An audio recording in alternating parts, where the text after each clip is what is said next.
जय हिंद मेरे प्यारे साथियों, कैसे हैं आप सभी। स्वागत है आपका आपके अपने YouTube परिवार पर। मैं आपका दोस्त एक बार फिर से हाजिर हूँ एक नए सेशन में, एक नए वीडियो के साथ। साथियों, हम पढ़ रहे हैं उत्तर प्रदेश दरोगा भर्ती और उत्तर प्रदेश कांस्टेबल परीक्षा के लिए हिंदी। तो हिंदी की इसी सीरीज को आगे बढ़ाते हुए आज हम बात करेंगे समास वाले चैप्टर पे।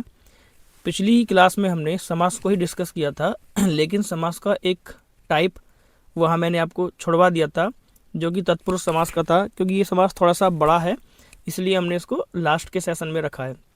इसके बाद हम समास वाले चैप्टर के क्वेश्चन प्रैक्टिस करेंगे, उसका वीडियो भी आपको बहुत ही जल्दी मिल जाएगा। तो सबसे पहले तत्पुरुष समास को समझते हैं कि ये कितने प्रकार का होता है और कारक की कौन कौन सी विभक्ति तत्पुरुष समास में प्रयोग की जाती हैं और क्या इनकी पहचान होती है, क्योंकि तत्पुरुष समास से क्वेश्चन आने के चांस ज़्यादा होते हैं। ये चैप्टर आपका यूपी पुलिस एसआई और यूपी पुलिस कांस्टेबल भर्ती परीक्षा में 2 नंबर का एक क्वेश्चन आपको देकर जाएगा। तो अगर आपको अपने 2 नंबर पक्के करने हैं तो आप वीडियो को शुरू से लेकर लास्ट तक देखिए और इस चैप्टर से आने वाले जितने भी क्वेश्चन आप प्रैक्टिस करेंगे, आप हर एक वो क्वेश्चन सही करोगे जो यहाँ से आप थ्योरी में पढ़ के जाओगे। तो चलिए शुरू करते हैं आज का अपना सेशन। इस सेशन को शुरू करने से पहले एक बात बोलना चाहूँगा साथियों, जो भी आज नया चैनल पर जुड़ा है तो आप चैनल को सब्सक्राइब कर लीजिए और बेल आइकन को भी प्रेस कर दीजिए, ताकि इस चैनल पर आने वाली किसी भी प्रकार की वीडियो का नोटिफिकेशन आप तक सबसे पहले पहुँचे। वैसे इस चैनल पर मैंने आपको भारतीय संविधान और राज्य व्यवस्था, उसके बाद मैंने उत्तर प्रदेश का सामान्य ज्ञान इस पर कराया हुआ है। सबकी अलग अलग प्लेलिस्ट बनी हुई है। अगर आपको ये चीज़ें पढ़नी है तो आप चैनल में जाकर और प्लेलिस्ट देख लीजिए। जिस प्रकार का जो भी वीडियो आपको देखना है, जिस भी टॉपिक पे, आप वहाँ से वो देख सकते हैं।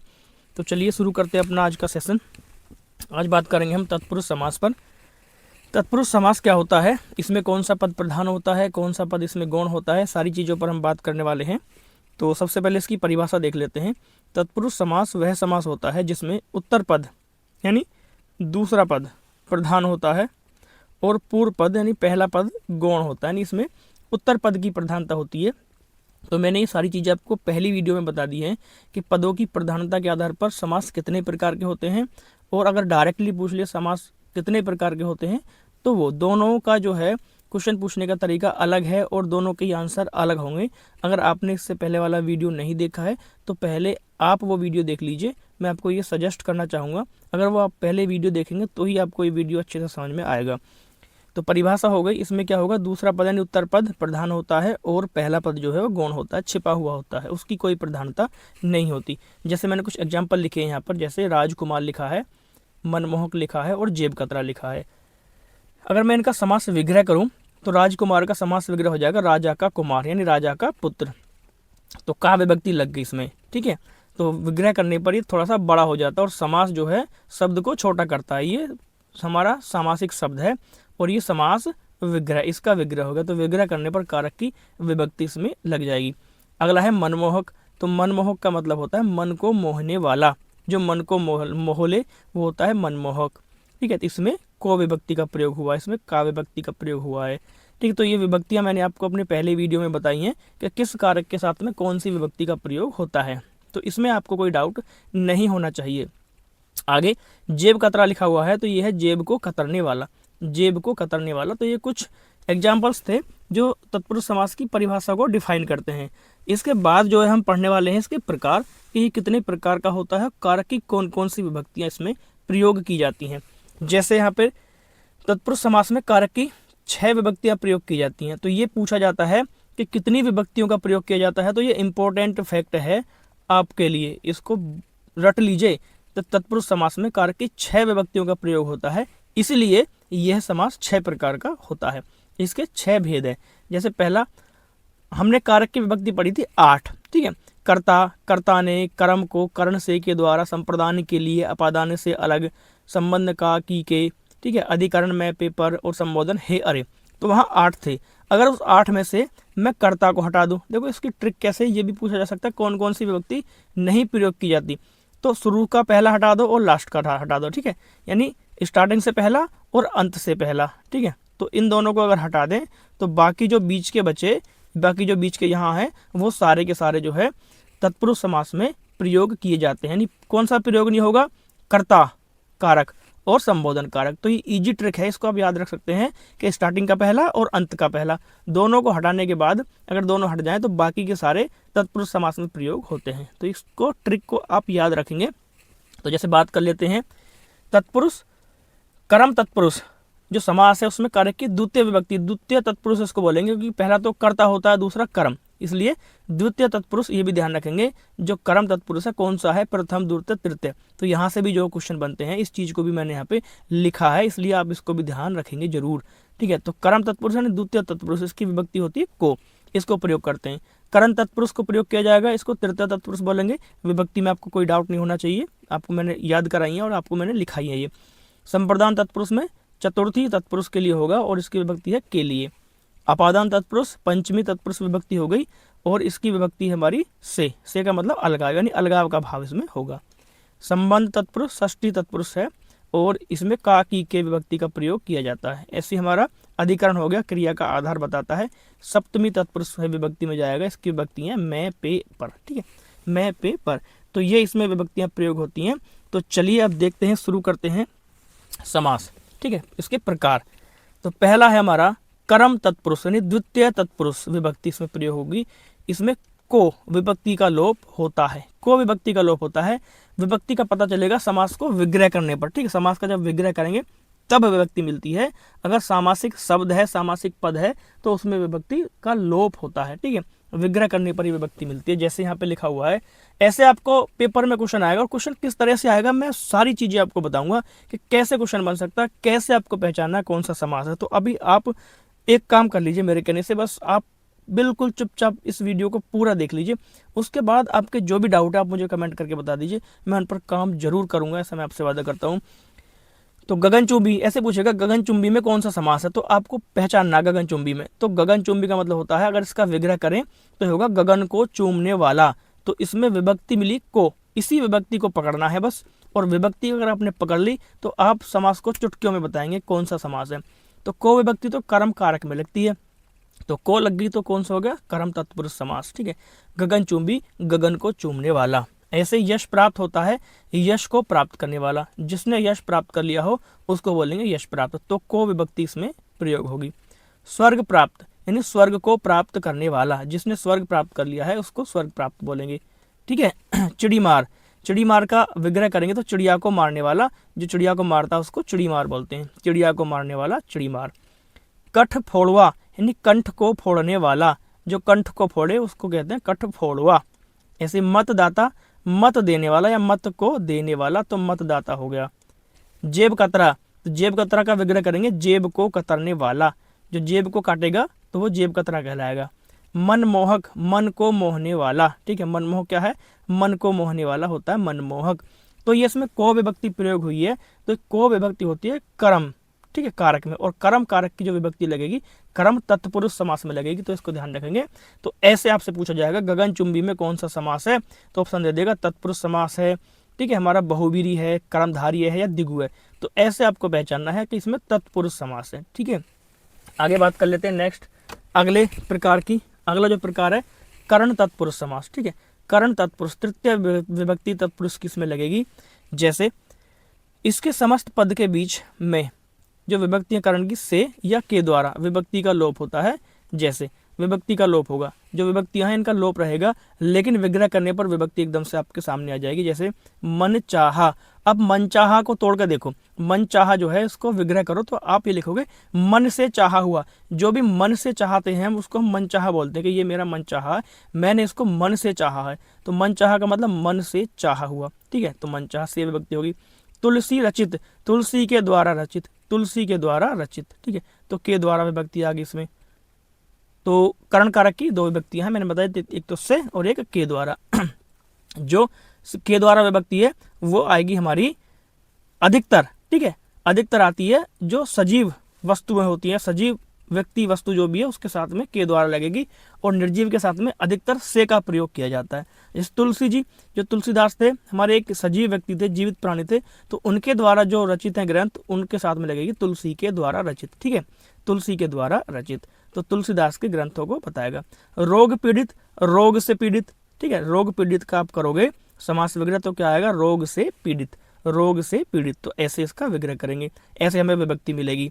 मुंह मांगा, तो मुंह मांगा का मतलब क्या है, मुंह से मांगा हुआ, ठीक है, मुंह मांगा, मुंह से मांग लिया, मुंह मांगा हो गया, ठीक है। बाढ़ पीड़ित, तो बाढ़ पीड़ित में कौन सा समास है जी, हम विग्रह करेंगे बाढ़ से पीड़ित, तो से विभक्ति आ गई, से आती है करण में, तो करण तत्पुरुष समास है। मेघाच्छन्न यानी मेघ से आच्छन्न, आच्छन्न का मतलब होता है ढका हुआ, बादलों से ढका हुआ, ठीक है, मेघ से आच्छन्न। शोकाकुल, शोकाकुल का मतलब शोक से आकुल, शोक से आकुल, तो इन सभी में से विभक्ति और के द्वारा विभक्ति का प्रयोग हुआ है, तो इसमें कर्ण तत्पुरुष समास होगा। यानी अगर मैं बात करूं डायरेक्टली तो तत्पुरुष, और तत्पुरुष में भी कौन सी विभक्ति के साथ, कर्ण तत्पुरुष विभक्ति के साथ इसमें कर्ण तत्पुरुष समास है। ऐसे हम इसको पहचान के अभी अपनी जो एग्जाम है उसमें आंसर लगाएंगे। आगे बात कर लेते हैं हम संप्रदान तत्पुरुष समास की, चतुर्थी विभक्ति है और इसकी विभक्ति लगी के लिए, ठीक है। के लिए का मतलब जिसके लिए कुछ किया जाता है, जिसको कुछ दिया जाता है, वो संप्रदान में होता है। बात कर लेते हैं प्रौढ़ शिक्षा, प्रौढ़ शिक्षा को विग्रह करेंगे तो क्या आएगा, प्रौढ़ व्यक्तियों के लिए शिक्षा या प्रौढ़ों के लिए शिक्षा, ठीक है। प्रौढ़ शिक्षा का आयोजन किया जा रहा है, तो कोई पूछेगा प्रौढ़ शिक्षा क्या है, आप बताओगे प्रौढ़ों के लिए शिक्षा, जो प्रौढ़ व्यक्ति हैं उनके लिए शिक्षा, के लिए आ गया, तो प्रौढ़ शिक्षा। बलि पशु, बलि पशु का मतलब है बलि के लिए पशु चाहिए, ठीक है। बलि पशु में कौन सा समास है, आप विग्रह करोगे बलि के लिए पशु, तो काकी के विभक्ति तो तत्पुरुष में आती है, तो आप बताओगे तत्पुरुष समास है। तत्पुरुष में कौन सा प्रकार, संप्रदान, ठीक है, संप्रदान के लिए विभक्ति है, संप्रदान आएगा। रंगमंच, रंग के लिए मंच, ठीक है। छात्रावास, छात्रों के लिए आवास। मैं उम्मीद करता हूं कि अब आप इस चीज को पकड़ने लगे होंगे कि इसमें कैसे इसको विग्रह करते हैं, ठीक है। तो अगर आप ये चीज कैच कर गए, इस चीज को आपने पकड़ लिया कि ये विग्रह करके ये आएगा, तो आप समास वाले चैप्टर में तो बिल्कुल भी आपको कोई बीट नहीं कर पाएगा। युद्ध भूमि, तो युद्ध भूमि का मतलब होता है युद्ध के लिए भूमि, तो जिस भूमि में युद्ध लड़ा जाता है उसको बोलते हैं युद्ध भूमि, है युद्ध के लिए भूमि। ऐसे गुरु दक्षिणा, तो गुरु के लिए दक्षिणा, ठीक है, गुरु के लिए दक्षिणा, तो के लिए विभक्ति आई है, गुरु के लिए दक्षिणा, ठीक है। क्या ले जा रहा है, गुरु दक्षिणा ले जा रहा हूँ, ठीक है, यानी गुरु के लिए दक्षिणा ले जा रहा हूँ, तो आप ऐसे बोलोगे। रसोई घर, तो रसोई के लिए घर, रसोई के लिए घर, रसोई घर में कौन सा समास है, तो रसोई घर में तत्पुरुष समास होगा और विभक्ति के लिए संप्रदान की आएगी। सत्याग्रह यानी सत्य के लिए आग्रह, सत्याग्रह का मतलब क्या है, सत्य के लिए आग्रह, तो ऐसे आप इसको पहचान रहे होंगे बड़ी आसानी से। आगे बात करते हैं हम अपादान तत्पुरुष समास की। अपादान तत्पुरुष समास में पंचमी तत्पुरुष विभक्ति इसमें लगेगी, इसमें से विभक्ति का लोप होता है जैसे, ठीक है। से का मतलब होता है अलगाव, इस से विभक्ति का मतलब होगा अलगाव, अलगाव की भावना आएगी, किसी से अलग होने का भाव उत्पन्न होगा। जैसे धर्म विमुख, धर्म विमुख का मतलब धर्म से विमुख हो गया, धर्म से एकदम अलग हो गया, उसका मन उछट गया, मन हट गया, धर्म से अलग हो गया, धर्म विमुख बोलेंगे इसको, से विभक्ति आ गई, धर्म से अलग हो गया।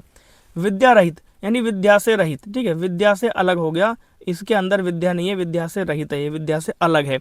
रण विमुख, रण से विमुख, रण का मतलब होता है युद्ध भूमि, ठीक है, युद्ध भूमि से अलग हो गया, ठीक है, युद्ध भूमि से अलग है, तो क्या कहलाएगा, ये कहलाएगा रण से विमुख, रण विमुख।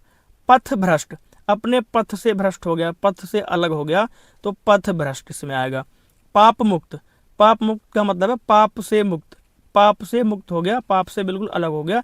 इसके जैसा एक आता है ऋण मुक्त, एक उदाहरण आता है ऋण मुक्त, ऋण मुक्त में भी कौन सा होगा, यानी ऋण से मुक्त हो जाएगा, ऋण से मुक्त यानी ऋण से कर्जे से अलग हो गया, कर्जे से मुक्त हो गया, कर्जा उससे अलग हट गया, वो कर्जे से अलग हो गया, तो ऋण मुक्त में आएगा। देश निकाला, देश से निकाल दिया उसको, देश से अलग कर दिया, कहते हैं ना देश निकाला कर दिया उसका, तो देश निकाला में अपादान तत्पुरुष समास होगा, देश से अलग हो गया, देश निकाला, ठीक है। रोग मुक्त यानी रोग से मुक्त हो गया, ठीक है, अब उसको कोई रोग नहीं रहा, वो रोग से मुक्त हो गया, रोग से अलग हो गया, तो रोग मुक्त, ठीक है, कौन सा है, अपादान तत्पुरुष समास, ठीक है। आगे हम बात कर लेते हैं थोड़ा सा संबंध तत्पुरुष समास पे, षष्ठी तत्पुरुष विभक्ति का प्रयोग, और इसमें विभक्तियां का, की के, ना, नी, ने और रा, री, रे, ये विभक्तियां इसमें प्रयोग की जाती हैं। ज्यादातर ये तीन ही विभक्ति इसमें प्रयोग की जाती हैं, जितने भी अधिकतर 90% एग्जाम्पल जो हैं उनमें का, की के विभक्ति का ही प्रयोग किया जाता है, और एग्जाम में भी इन्हीं के चांस होते हैं ज्यादा आने के। जैसे हम बात कर लें कन्यादान, तो तो कन्यादान में आपको समास पहचानना है। आप बोलोगे कन्या का दान, कन्या का दान कर दिया। कन्या के लिए दान नहीं होता, बहुत सी जगह आपको मिलेगा कन्यादान में कन्या के लिए दान, संप्रदान कारक वहां पे मिलता है, लेकिन वो संप्रदान गलत है। तो कन्या के लिए दान कुछ नहीं होता, कन्या का दान होता है। कन्या का दान करना, कहते हैं ना कन्यादान कर दिया उसने, तो उसने कन्या का दान कर दिया, तो ये ध्यान रखेंगे। तो संबंध, ठीक है, संबंध की विभक्ति आएगी संबंध कारक की। कन्या का दान। गोदान, गोदान का मतलब गाय का दान दे दिया, गोदान हो गया। पशु बलि, तो पशु की बलि, और पीछे बढ़ा था बलि पशु, तो वो अलग है। बलि पशु का मतलब बलि के लिए पशु, और पशु बलि का मतलब पशु की बलि, पशु की बलि, ठीक है। प्रजापति, प्रजा का पति, संबंध विभक्ति। प्राणाहुति, प्राणों की आहुति, काकी के का प्रयोग चलेगा। घुड़दौड़, घोड़ों की दौड़, घोड़ों की दौड़। जैसे आगे कठपुतली, कठपुतली का मतलब काठ की पुतली, काठ की पुतली। तो इसमें संबंध कारक की विभक्ति काकी के का प्रयोग होगा। तो इस तरह से हम इसको पहचान लेंगे कि कन्यादान, गोदान, पशु बलि या प्रजापति में जो है कौन सा समास होगा। तो समास का विग्रह करने पर आपको विभक्ति मिलेगी, अन्यथा आपको विभक्ति नहीं मिलेगी। विग्रह करना पड़ेगा आपको, और विग्रह करके देखना पड़ेगा। उसके लिए आपको ज़्यादा से ज़्यादा एग्जाम्पल्स पे प्रैक्टिस करनी पड़ेगी।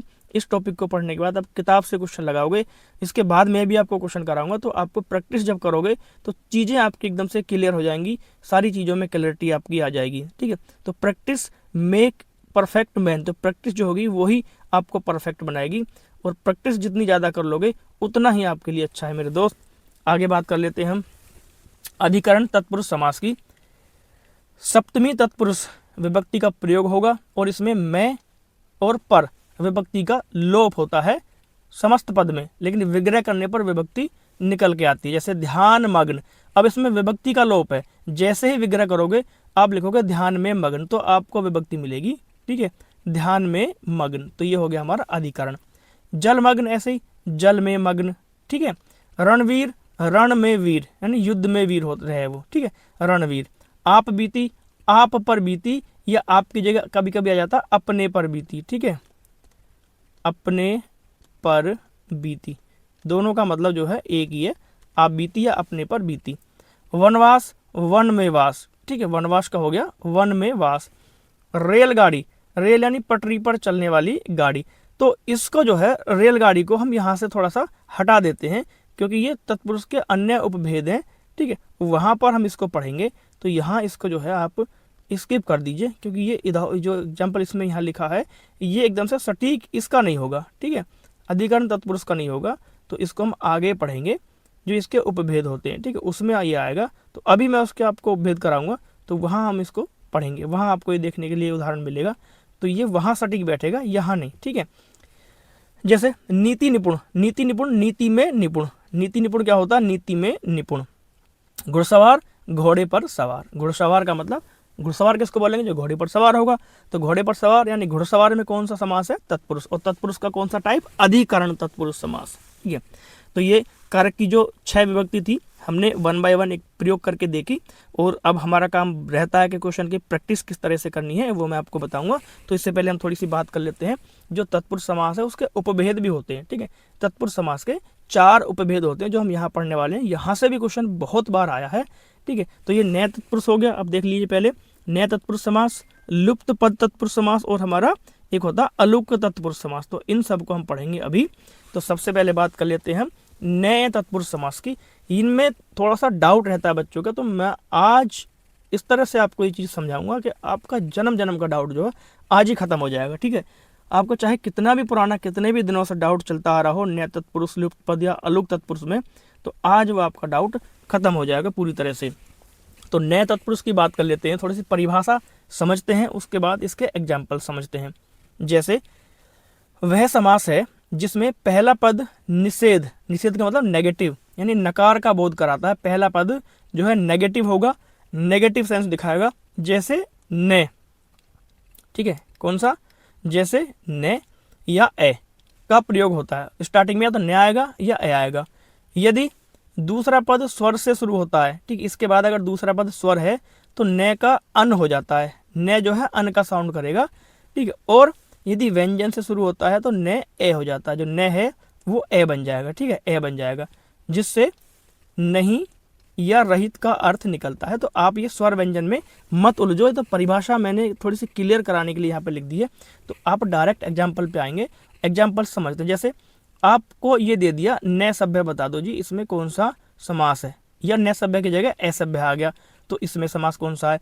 तो मैंने बताया था न या ए जो उपसर्ग है इनका प्रयोग होगा, और जो न और ए उपसर्ग है ना, ये न और ए उपसर्ग है, तो ये भाई नहीं का साउंड देंगे, यानी नेगेटिव साउंड देंगे, नेगेटिव सेंस निकालेंगे दोनों हमेशा।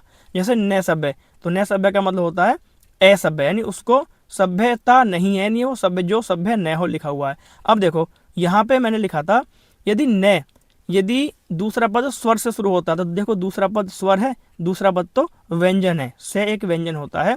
अगर यहाँ पे लिखा है यदि व्यंजन से शुरू होता है तो न जो है ना ए बन जाता है। अगर दूसरा पद व्यंजन से शुरू होगा तो न ए का साउंड निकालेगा। जैसे न लगा हुआ न शब्द है और दूसरा पद कैसा व्यंजन, तो जो न है ना तो ये ए का साउंड निकालेगा, तो क्या बन जाएगा न सभ्य का ए सभ्य बन जाएगा, ए सभ्य। अगर दूसरा पद हमारा स्वर है, अगर दूसरा पद स्वर है तो न किसका साउंड निकालेगा, अन का। तो देखो न अंत लिखा हुआ है और न अंत का क्या बन जाएगा, अनंत बन जाएगा, न अंत क्या हो जाएगा, अनंत। तो ये चीज मैं आपको समझाने की कोशिश कर रहा हूँ परिभाषा से, स्वर और व्यंजन। ठीक है, अगर ये है पहला व्यंजन है तो न का अन हो जाएगा, सॉरी ए हो जाएगा, और दूसरा वाला हमारा स्वर है तो न ए बन जाएगा। तो इस तरह से आपको इसको देखना है। तो ये नेगेटिव सेंस निकालेंगे ये सारे के सारे। न आदि हो जाएगा अनादि, न ब्राह्मण का मतलब अब्राह्मण यानी वो ब्राह्मण नहीं है, न कार्यम का मतलब अकार्यम यानी कार्य के बिना या अकार्य, यह हमारा न अर्थम, ठीक है, यानी अर्थनम अर्थ रहित, ठीक है, अर्थ ही ना है उसका तो वो अर्थ रहित है। तो ये हमारे नए तत्पुरुष है, यानी इसमें हमेशा नेगेटिव सेंस निकलेगा। ए और न जो उपसर्ग हैं ये नहीं के रूप में प्रयोग होंगे। जैसे आपको आ गया असभ्य, अनंत, आदि, अनादि, तो ये आदि लिखा है यहाँ पे आदि, तो आदि का बन जाएगा अनादि। तो यानी नेगेटिव बनाओ, अगर पॉजिटिव है तो उसको नेगेटिव बनाओ। ब्राह्मण अब्राह्मण, कार्यम अकार्य, ठीक है, अर्थम अनर्थम। तो ये जो है नेगेटिव सेंस आपको बनाने हैं, नेगेटिव सेंस आपको ये देंगे न और ए। उम्मीद करता हूँ आपने इसको अच्छे से समझा है। तो आगे थोड़ी सी बात कर लेते हैं लुप्त पद पे। अगर कोई डाउट रह गया तो एक बार थोड़ा सा आप इसको रिवाइंड करके दोबारा से देख लीजिए, आपका ये क्लियर हो जाएगा। जैसे आगे मैं बात करता हूँ लुप्त पद तत्पुरुष समास की। ये क्या है जी, लुप्त पद तत्पुरुष समास। आइए देखते हैं इसको परिभाषा से पहले। जब दो शब्दों के बीच विभक्ति या विभक्ति चिन्ह जैसे को, से, का, के, लिए, में, या बीच के पूरे पदों का भी लोप हो जाता है तो उसे लुप्त पद तत्पुरुष कहते हैं। यानी अगर कोई समासिक पद है तो उसके दो पदों के बीच में ये जो विभक्तियां लिखी है ना इनका लोप मिलेगा, या बीच के सभी पदों का लोप हो जाता है। बीच के कभी कभी सारे पद जो हैं छिपे होते हैं तो वहां लुप्त पद तत्पुरुष समास होता है। जैसे अब दही बड़ा लिखा हुआ है, अब दही बड़ा के देखो बहुत सारे पदों का इसमें लोप हो रहा है दही बड़ा में। अगर मैं इसका विग्रह करूंगा ना तो ये हो जाएगा दही में डूबा हुआ बड़ा। तो दही बड़ा क्या हुआ, दही में डूबा हुआ बड़ा। तो इसमें से मैं डूबा हुआ इनका लोप है, तो इन देखो सबका लोप हो रहा है। ये जो तीन शब्द हैं में डूबा हुआ, तो इनका लोप हो रहा है, तो इनका लोप हो रहा है। दही में डूबा हुआ बड़ा, में का लोप हो रहा है, डूबा का लोप और हुआ का लोप। तो ये लुप्त पद हो गया दही बड़ा। तो दही बड़ा का विग्रह होगा दही में डूबा हुआ बड़ा। ऐसे जैसे देश के लिए भक्ति, जैसे मान लो देशभक्ति समास है, ये देशभक्ति है तो इसको विग्रह करेंगे तो आएगा देश के लिए भक्ति। तो किस चीज का लोप, अभी के लिए का लोप हो रहा है, ठीक है, जो के लिए शब्द है देखो इसका लोप हो रहा था वहां देश के लिए भक्ति में। ऐसे ही राजकुमार है तो इसमें का लोप है, राजकुमार राजा का कुमार होगा, अगर विग्रह करेंगे राजकुमार का तो राजा का कुमार होगा। अच्छा अब रसोई घर है तो रसोई घर का अगर हम विग्रह करेंगे तो क्या हो जाएगा, रसोई के लिए घर, तो के लिए का लोप हो गया। अब बोलोगे रसोई घर तो वहाँ भी पीछे ही पढ़ के आए थे अभी हम, तो रसोई घर यहाँ कैसे आ गया, तो रसोई घर तो संप्रदान में पढ़ा था, यहाँ भी पढ़ लिया। तो ये संप्रदान में का भी जो उदाहरण है और यहाँ भी इसको प्रयोग कर सकते हैं, रसोई के लिए घर, ठीक है। तो के लिए विभक्ति का जो है वो लोप हो गया। ऑप्शन में आपको एक ही मिलेगा, या तो संप्रदान या लुप्त पद तत्पुरुष, दोनों आपको नहीं मिलेंगे। जैसे मधुमक्खी है तो मधुमक्खी का विग्रह करेंगे मधु की मक्खी, तो इसमें के की जो हमारी की विभक्ति है इसका लोप हो रहा है, यानी की विभक्ति का लोप है। पुरुषोत्तम हो गया, यहाँ पे पुरुषोत्तम है तो इसको विग्रह करेंगे पुरुषों में उत्तम, यानी पुरुष प्लस उत्तम। तो जो में विभक्ति है वो यहाँ से गायब थी पुरुषोत्तम से, तो में विभक्ति का जो है लोप हुआ है। रेलगाड़ी हमने उसमें पढ़ा था, हम इसको पीछे कर रहे थे, वहां से मैंने आपको अभी कटवाया था ये, ठीक है। तो रेलगाड़ी होता है रेल यानी पटरी पर चलने वाली गाड़ी, पटरी पर चलने वाली गाड़ी, तो वो क्या होता है, रेलगाड़ी। वो अधिकरण में नहीं आएगा, पहले हम इसको अधिकरण में पढ़ रहे थे, अधिकरण इसका जो है सटीक एग्जाम्पल नहीं है, ठीक है। तो ये लुप्त पद तत्पुरुष में आया क्योंकि इसमें बहुत सारे पदों का लोप है। तो रेलगाड़ी में दो पद, रेल और गाड़ी, एक रेल ये रहा और गाड़ी ये रहा, देखो बीच के ये सारे पद जो है छिपे हुए थे, ठीक है। पर चलने वाली जो है ये सारे पद लुप्त थे, तो इसलिए इसको लुप्त पद तत्पुरुष समास कहा जाता है, ठीक है। और एग्जाम्पल देखो इसके, पंचक्की, पंचक्की में दो, एक वर्ड ये रहा और एक वर्ड ये रहा, तो पानी से चलने वाली चक्की, तो देखो ये बीच में जो सारे के सारे थे इनका लोप हो रहा था, से चलने वाली का, तो ये लुप्त पद हो गया हमारा, ठीक है। ऐसे ही बैलगाड़ी, बैलों के द्वारा खींची जाने वाली गाड़ी, तो बैलों के द्वारा खींची जाने वाली गाड़ी, तो देखो इन सब का लोप था बैलगाड़ी में, बीच वाली जो ये शब्द है ये सारे छुपे हुए थे, एकदम से यहाँ पर निकल के आए जब अपने विग्रह किया। तो ऐसे डाक गाड़ी, डाक ले जाने वाली गाड़ी, इनका लोप था। गौशाला, गायों के लिए बनी शाला, तो उसको गौशाला बोलेंगे, तो इन पदों का लोप था। तो ये लुप्त पद तत्पुरुष समास के उदाहरण हैं। चलिए जल्दी से इसको कर लेते हैं, वीडियो बहुत लंबा होता जा रहा है। अलुक तत्पुरुष समास, अलुक तत्पुरुष समास क्या है? अलुक तत्पुरुष समास वह है जिसमें समस्त पद बनाते समय, समस्त पद का मतलब ये पूरा पद, ठीक है, ये वाला, समस्त पद बनाते समय पहले पद में लगी विभक्ति का लोप नहीं होता, बल्कि वह ज्यों का त्यों बना रहता है। जबकि सामान्य तत्पुरुष समास में विभक्ति चिन्ह लुप्त हो जाते हैं। इसके अधिकांश उदाहरण संस्कृत में होते हैं, ठीक है, अधिकांश उदाहरण संस्कृत के होते हैं। जैसे युधिष्ठिर हो गया, तो युधिष्ठिर में क्या हो जाएगा, जो विभक्ति है, देखो विभक्ति जो है ये हमारी, इसका लोप इसमें विभक्ति में, यानी युद्ध में स्थिर, युधिष्ठिर का मतलब क्या होगा, युद्ध में स्थिर, जो युद्ध में स्थिर रहे उसको बोलते हैं युधिष्ठिर, ठीक है। जैसे यहाँ पे लिखा हुआ है कि समस्त पद बनाते समय पहले पद में लगी जो विभक्ति है उसका लोप नहीं होता, उसका लोप नहीं होता इसमें, ठीक है। तो ये जो हमारा अलुक तत्पुरुष में आता है और ये ज़्यादातर उदाहरण इसके संस्कृत में मिलते हैं। जैसे मनसिज हो गया, तो मनसी का मतलब जय, जय का मतलब था मन में जन्मा, तो जय का मतलब क्या होगा, जन्मा, मनसी यानी मन में जन्मा। पश्यतो हर, पश्यतो हर का मतलब है, पश्यतो प्लस हर है, देखते हुए हरने वाला यानी चोर। अब इसको देखते हैं, जनुसांध, ठीक है, जनुसांध यानी जनुस प्लस आंध यानी जन्मांध, जन्म से अंधा, उसको जनुसांध बोलेंगे। निशिचर, निशि प्लस चर, रात्रि में विचरण करने वाला होता है निशिचर, जो रात्रि में घूमता है उसको बोलते हैं निशिचर, ठीक है। तो ये हमारे थे समास और उनके उदाहरण। तो आज हमने समास वाले चैप्टर को पूरी तरह से कंप्लीट कर लिया है, और कल यानी आपको इसकी मिलेगी MCQ वाली वीडियो, जिसमें हम क्वेश्चन कर रहे होंगे टॉप 20 क्वेश्चन समास से। और आप जुड़ना बिल्कुल ना भूलें उस वीडियो से, जिसमें मैं क्वेश्चन कराने वाला हूँ आपको टॉप 20 और इम्पोर्टेंट एग्जाम ओरिएंटेड क्वेश्चन मैं आपको लेकर आऊँगा। तो तब तक आप ये थ्योरी कंप्लीट कर लीजिए और क्वेश्चन लगाइए, अपनी जो भी आपके पास किताब है अच्छी तरह से उसमें से क्वेश्चन लगाइए। चैप्टर को कंप्लीट करने के बाद आप क्वेश्चन प्रैक्टिस जरूर किया करें, ये आपकी तैयारी को और तेज धार देगा। तो मिलते हैं हम नेक्स्ट वीडियो में, तब तक के लिए आपको टाटा बाय बाय।